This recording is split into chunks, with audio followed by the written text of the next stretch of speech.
A new application is helping shopkeepers in Nairobi to minimize transportation cost. Sokowatch, the brainchild of Daniel Liu, a Canadian-American, was launched in Kenya in February 2016.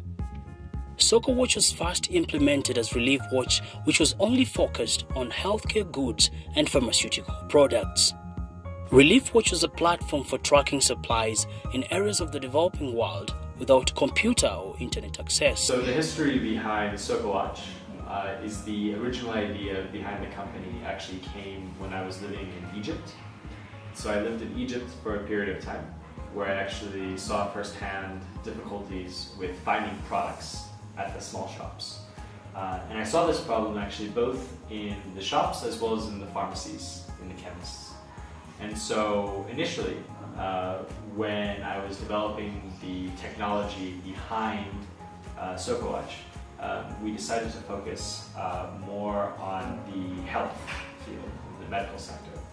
And we created the system, which is very similar to the one that we use now with the Duka shops, which was based on the SMS in the mobile phone, which allowed for pharmacists and chemists to report product availability of their shops. What we found, however, was working with health organizations and with the manufacturers of health products was very difficult.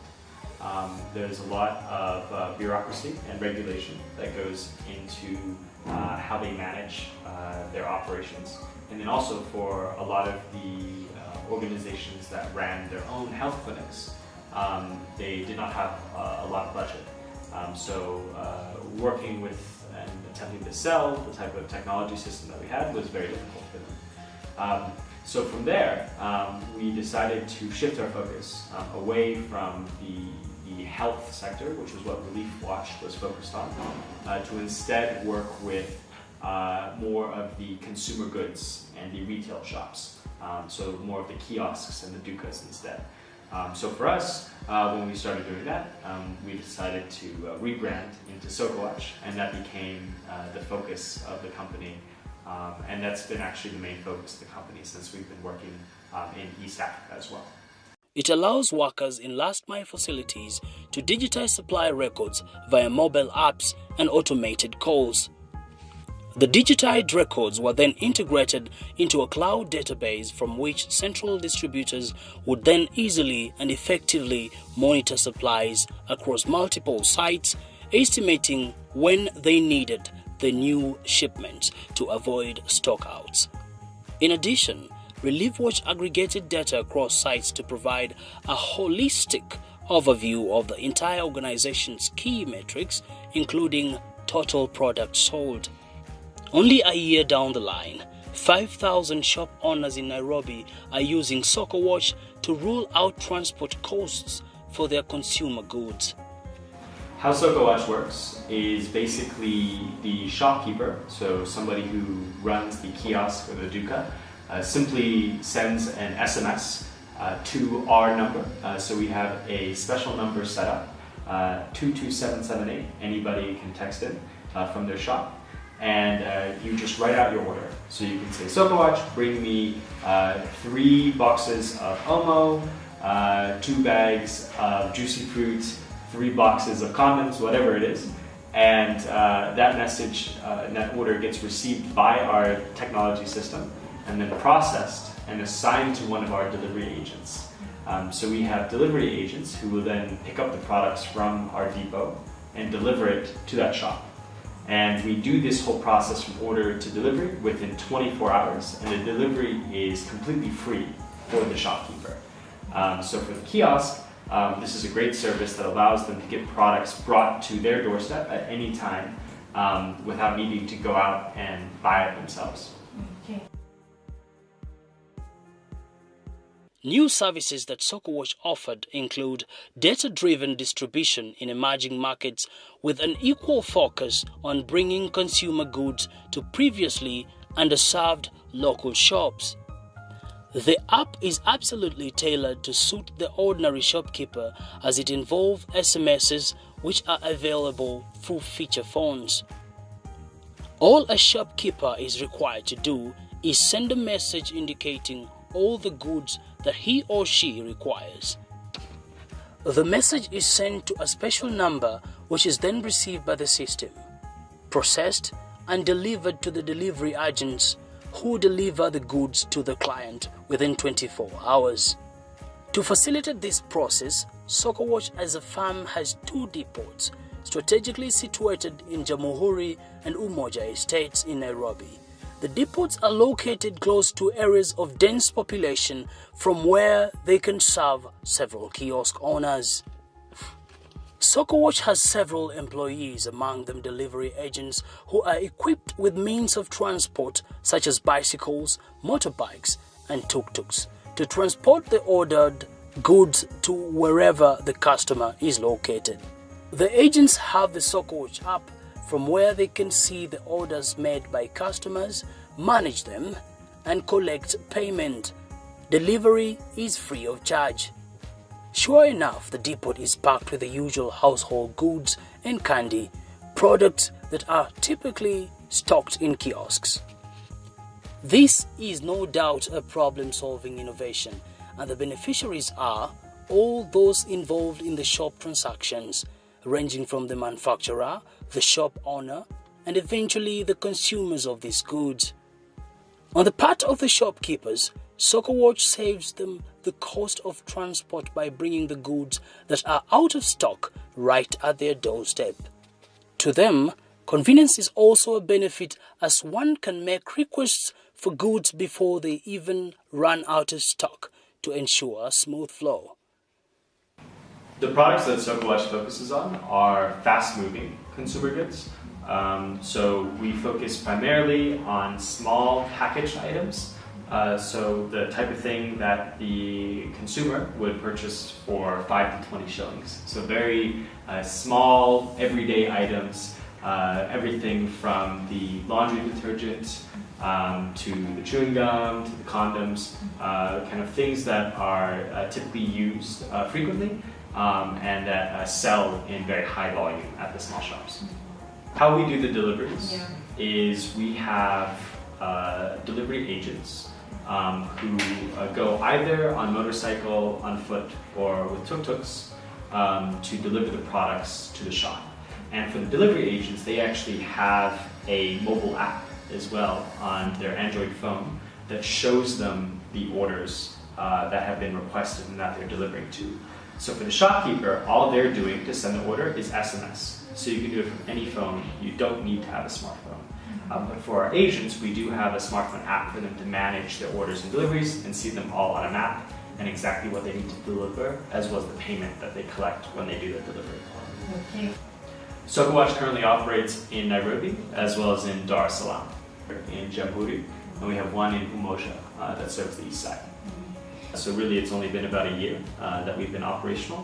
However, we already supply over 5,000 duka shops in Nairobi. So we've grown quite quickly and expect to continue to grow as we expand within Nairobi as well as outside to new cities across East Africa. So the benefits that we mainly see for Sokowatch are, one, in reduced costs for the shopkeeper. So because we are delivering direct to the shop, that business owner is not having to travel themselves, take buses or matatus across town to buy the product and bring it back. So we're saving them on transportation as well as on lost business, because of course while you're away from your shop you can't be selling. The second big benefit that I'd say we have is for our own agents. So what we're able to do is provide them with full-time employment working in these informal areas. So most of our employees actually live in the areas that they deliver to. And so for that, we're able to provide them with full-time jobs where they're serving their local communities by doing these deliveries to these shops. The final group that I'd say though is definitely very much supported by what we're doing is the manufacturers. So if you think about the companies, they also have a very hard time reaching a lot of these poorer areas and these smaller shops. And so for them, what we're actually providing is for the first time a direct connection into these small shops in these harder to reach areas. And this includes not only having a direct system to order products, but also data that we're collecting to understand, what is actually going on in these communities and what types of products are being bought and sold. The manufacturer's benefits are twofold. One, from the data collected and mapped out in the database, Sokowatch can facilitate prediction on how frequent a retailer will request for goods.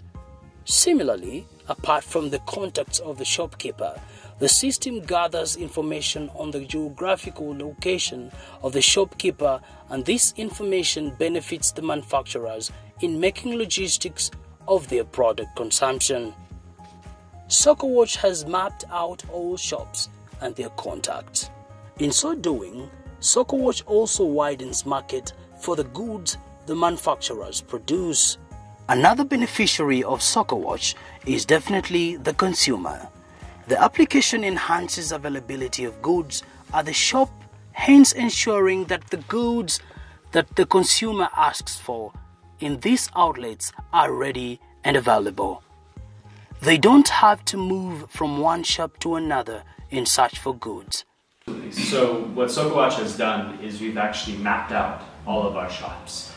So we have recruiting agents who are going shop to shop and collecting not only the contact information, so the phone number, but also the geotag, the latitude and longitude for exactly where that shop is.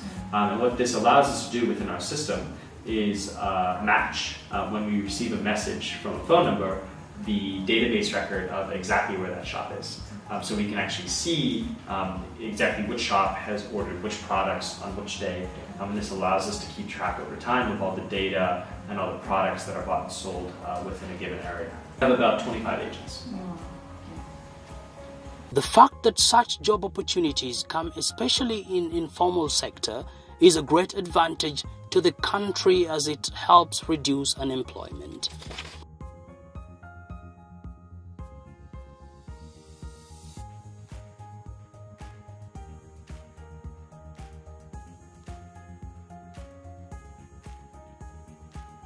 For me, I have a very strong passion for technology, but I also have a very strong passion for emerging markets and untapped opportunities.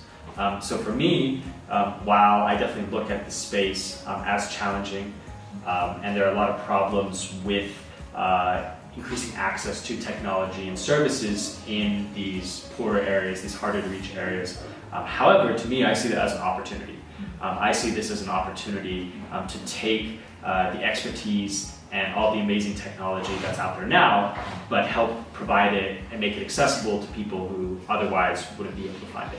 And I think a service like ours, where we're working with thousands of Dukas who ultimately serve millions of people, is a perfect way to help make technology more accessible to people who otherwise didn't have it before. Okay. Lived in Brazil for a little bit, spent time in the Middle East, in Egypt and Jordan, and then now out in Kenya and East Africa. You's innovation has been widely acclaimed both locally and abroad.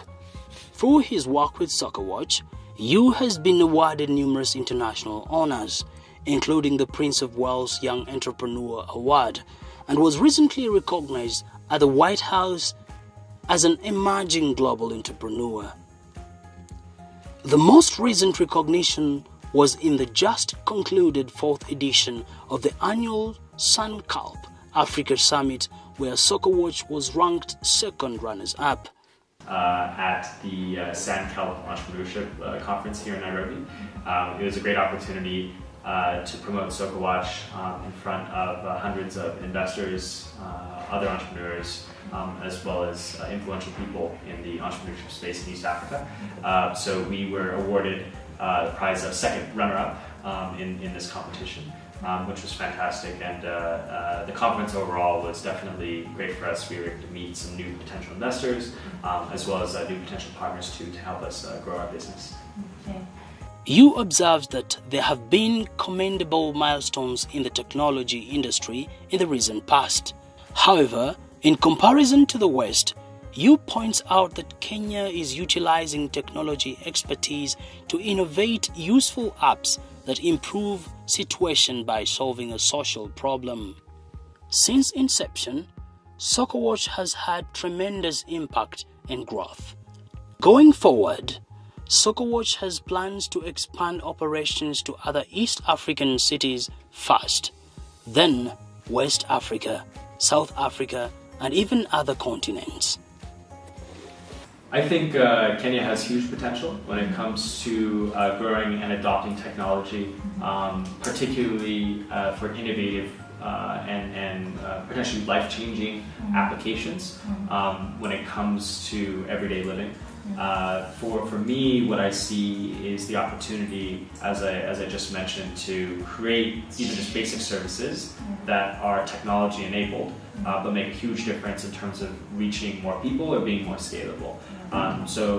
For example, using your phone to access information in ways that previously were not possible, and using your phone to request services in ways that previously were not possible. I think that these are the biggest opportunities when it comes to technology and the increasing adoption of it among the general population in Kenya. That's how we're looking at our growth, is continuing to focus on the cities within East Africa.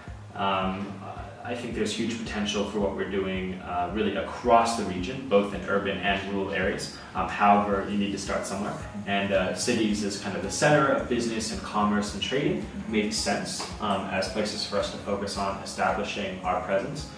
So for us, over the next year, what we're looking at doing is continue to grow our current operations in Nairobi and Dar es Salaam, and then from there expand to new cities. So what we're targeting right now is Mombasa, Kampala, and Kigali.